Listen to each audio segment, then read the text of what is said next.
हाय सांगमान देखंतु मो बो सकाळु सकाळु आसिक आम बारी पिता शाग तोलुचंती।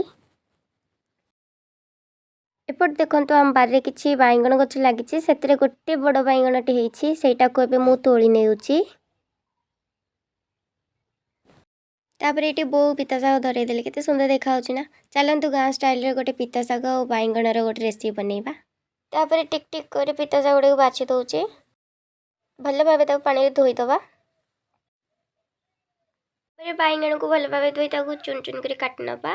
पियाज को इट मुन मुन कर काटि दबा।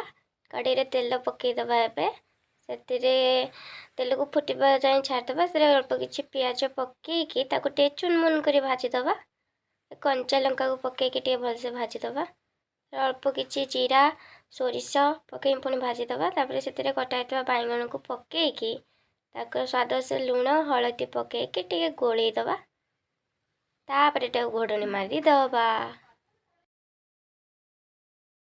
तापर एटा बाइगण हल्का भाजी गला पिता शाग पकई कि ताको टे भल से घांटी दबा। घांटी कि टिके गोटे सेकंड पाइंका घोड़ई दबा। तापर देखिला बेलको हम शाग सिझी जाइछि।